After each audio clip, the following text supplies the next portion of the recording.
ሰላም እንዴት ናችሁ? እንኳን ወደዚህ ዩቲዩብ ቻናል በሰላም መጣችሁ። ቪዲዮውን ከመጀመራችሁ በፊት ሁላችሁም ላይክ በማድረግ ጀምሩ። አዲስ የሆናችሁ ደግሞ ሳብስክራይብ በማድረግ ቤተሰብ ሁኑ። እንዴት ነው ኮሚሽን እናገኝ ላላችሁ ልጆች ነው ኮሚሽን እንዴት እንደምታገኙ ከቦሎ አፕ ላሳያችሁ። መጀመሪያ እዚህ አፕ ላይ እንደዚህ እንደምታዩት ማለት ነው እዚህ ፐርሰንቷን አንዴ ትጫኑና የተወሰነ እዛ ጋር ነኝ እዚህ ጋር ይታያችኋል። አሁን ለምንድን ነው እዚህ ጋር የምታዩት ዜሮ ነው ቤዚክ ሳላሪ ይላል። ኮሚሽን የምታገኙት በሁለት መንገድ ነው። ከሁለቱ መንገድ ደግሞ አንደኛው ኤክስቼንጅ ሲያደርጉ ነው። ሁለተኛው ደግሞ ኢንቫይት ስታደርጉ ነው። እሺ ኢንቫይት አድርገን አልቆጠረልንም የምትሉ ልጆች የሚገጥማችሁ ችግር እንዴት ለምንድን ነው ኢንቫይት ስታደርጓችሁ ማየንት ማይልላችሁ እናንተ መጥቶ ኮንግራቹሌሽን ብሎ ማይሰጣችሁ የሚለው ነው። አክቹአሊ ኮንግራቹሌሽንም አይላችሁም። ኮንግራቹሌሽን ያላችሁን 7 ቀናቸውን ነው ሂደታቸውን አይቶ 13000 14000 ዳይመንድ ይሰጣል። ግን ኢንቫይት አድርጋችሁ ለእናንተ ያልቆጠረ ልጆች ቴሌግራም ላይ ለምሳሌ እዚህ ጋር ላሳያችሁ። ኢንቫይት የሚለውን ሊንክ ተጫናችሁ ከዛ ሲጋ የምትመጣለች ኮፒ የምታደርጓት ሊንኳን ማለት ነው። ሰዎችን ሊንክ እንዲ ኮፒ ካደረጋችሁ በኋላ ቴሌግራም ላይ ሄዳችሁ ስትልኩ ለምሳሌ እዚህ ጋር ይሄኔ እንደዚህ ላኩኝ ማለት ነው። ገባ ፔስት ብዬ ላኩት። እናንተ ኮሚሽን የማይገባበት ምክንያቱ አንደኛው ይሄ ነው። እቺን ታያችኋል አይ ቦሎ አፕ የሚለው እሱን ነን ስለሚጫኑት ነው። ይሄን ከተጫኑት ለፕላትፎርሙ ነው ኮሚሽን የሚሄድለት ይሄን ማለት ነው። እቺኛዋ ግን ሊንኳ ትታያችኋለች ያ ሰማያዊው ሊንክ እቺ ማለት ነው። እቺ ከሆነች ግን ለእናንተ ነው የሚቆጥርላችሁ። ስለዚህ ማረጋገጥ አለባችሁ። ለዛ ነው ዋትስአፕ ብቻ ያስቀመጡት እነሱ። እዚህ ጋር ይታያችኋል ዋትስአፕ ነው ያስቀመጡት። ዋትስአፕ እና ፌስቡክ። ዋትስአፕ እና ፌስቡክ ላይ ብትለቁ ማለት ነው ሊንኳ ብቻ ነው የምትቀመጥ። ቴሌግራም ግን ይሄው እንትኑ ጭምር ይቀመጣል። ይሄ ቦሎ አፕ የፕላትፎርሙ ኢንቪቴሽን ኮድ ጭምር ማለት ነው። ስለዚህ ይሄን ማጣራት አለባችሁ ወይም ደግሞ ስትልኩላችሁ ወይም መጠየቅ አለባችሁ። ሊንኩን ተጫኑ ማለት አለባችሁ። ኮሚሽን ይገኛል በዚህ መንገድ ማለት ነው። በዚህ አስተካክላችሁ ከላከችሁ ሌላው ከዚህ ጋር ነው ያው የኮሚሽን አሰራራችሁ ችግር ስላለበት። ለማንኛውም ማይ ኤጀንሲ እንደዚህ ከገባችሁ በኋላ ሞር ዲቴል ምትል ከላይ ያለች እሷን ትጫኑና ይሄን ሸንጠረዥ ይታያችኋል ታቹ በጣም ችግር አለበት። ያው ከዲ እስከ ኤስ ያለውን ነው እንትን የሚል ግን ምንድነው መሰላችሁ ችግሩ ጄነኬ ምናምን የሉም።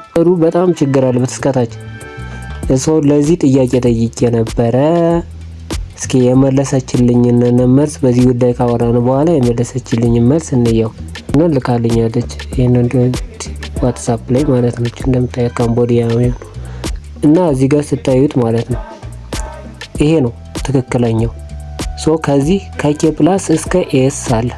ኬ ፕላስ ምንድነው? ኬ እና ኬ ፕላስ ጄ እና ጄ ፕላስ አይ እና አይ ፕላስ ምንድነው? የ ፕላስ የሚለው ምንድነው ካላችሁኝ እዛ ጋር እሄዳለሁ አሳያችኋለሁ ምን እንደሆነ። እዚህ ላይ አንዲች ነገር እንዳትረሷት። እቺ ሲ ማለት ተሳስተው ነው ሲ ያደረጓት። ሲ ከላይ ናት። እዚህ ጋር ትታያችኋል። ቺ ነች። ከዚህ ላይ ያለውን ነገር አትውሰዱት። እዚች ጋር ምንሽን ጠብቅና ያው እዚህ ጋር ይታያችኋል አለ ከኬ እስከ ኤስ አለ። በዚህ ውስጥ ፕላስ አለ። ፕላስ ማለት ከዚህ ጋር እኔ አልመጣችም። ያው እንግዲህ ሰሞኑን ጊፍት ስላላገኘው ዜሮ ነው አድርጎት ያል እዚህ ጋር ፕላስ ሳላሪ ብላ ምትመጣለች። ለዛ ነው ኬ እና ኬ ፕላስ የሚሉትኝ ማለት ነው። ለማንኛውም ይሄን ከተረዳችሁ በኋላ መለስበታለሁ። ወደዚህ እንሂድ ወደ እነሱ ወደ ጄላይ ከሆናችሁ ላስት ኢንክሉድ ቱዴይ ማለት ነው። በሳምንት ውስጥ 50 ተደምሮ 50 መምጣት አለበት። የተቀበላችሁት ከልጆቻችሁ ሊሆን ይችላል ከሆነ ሰው ጊፍት 50,000 ማግኘት አለባችሁ ማለት ነው። አኪ ጊፍት 2500 ማግኘት አለባችሁ ነው። ከዛ እናንተ ሳላሪያችሁ ስንት ይሆናል? በሳላሪ ታራኑና 1800 ሳላሪያችሁ ኮመን ሳላሪያችሁ ማለት ነው። እቺ ቤዚክ ሳላሪ የምትባለው ማለት ነው። ፕላስ ሳላሪ ደግሞ ጥሩ እንትን ከሆነ ደግሞ 2200 እናረጋግጠው እንዴት እንደዛ ሆነ የሚለውን ማለት ነው። የምትቀመጡት ደግሞ 1 hour per day ነው ያው እንደምናውቀው ማለት ነው። ከዛ ቀጥሎ አሁንም እንደዚህ ያለን የኤችንን እንይስ ሲሆን ኤች ለመድረስ 300,000 ያስፈልጋል ኢንካማችሁ ማለት ነው። በሳምንት ውስጥ ተደምሮ 300,000 መሆን አለበት። ላኪ ጊፍት 40,000 ማግኘት አለባችሁ። ከዛ በኋላ ፕላስ ሳላሪያችሁ 5300 ቤዚክ ሳላራችሁ ደግሞ 3700 ይሆናል ማለት ነው። የምትቀመጡት 2 ሰዓት ነው፣ ግን እንደዛ ሆኖ 2 ሰዓት ነው ይላል ማለት ነው። እያለ ወደ ላይ ይሄዳል። ዙሮ የት ጋር እንድረስ? ኤስ ላይ እንድረስ። ያው ኤንም እንደምታዩት ነው። ለምሳሌ ኤን ሲንየው ኤን አሁን 22 ሚሊዮን ጊፍት ማግኘት አለባችሁ በሳምንቱ ውስጥ ማለት ነው። ይህ ማለት ወደ $2200 በሳምንቱ ውስጥ 22 ሚሊዮን ወደ ዶላር ስትቀይሩት ወደ $2200 ማለት ነው ካገኛችሁ። እና ላኪ ጊፍት ደግሞ 1,800,000 ጊፍት ካገኛችሁ ላኪ ጊፍት ማለት ነው። ሳላሪ ስንት ሰጣችኋለሁ አለ? ቤዚክ ሳላሪው 90,000 ፕላስ ሳላሪው ደግሞ 110,000። መቀመጥ ያለባችሁ ግን 3 ሰዓት ነው በቀን ማለት ነው። ፐርዳይ እንደዛ መቀመጥ አለባችሁ ይላል። እንደዚህ ነው ኮሚሽኑ የገባችሁ ይመስለኛል። ኤስ ላይ ብትሄዱ አሁን ለምሳሌ ምን ይላል? ስንት መሆን አለበት? 50 ሚሊዮን በሳምንቱ ውስጥ ማግኘት አለባችሁ ማለት ነው። ያ ማለት $5,000 ማለት ነው። 150,000 ሳላሪያችሁ ይሆናል። ቤዚክ ሳላሪያችሁ ፕላስ ሳላሪያችሁ 180,000።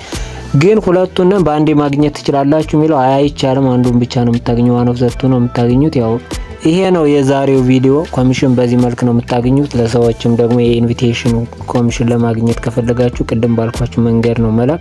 ከላካችሁ በኋላ ደግሞ ቴሌግራም ከሆነ የላካችሁት ሊንኩን ተጫኑ ማለት አለባችሁ። የዛሬው ቪዲዮ ይሄን ይመስላል። ሰላም ለእናንተ ይሁን። በአዲስ ቪዲዮ እስክንገናኝ ድረስ መልካም ጊዜ እመኛለሁ። ደህና ሁኑ።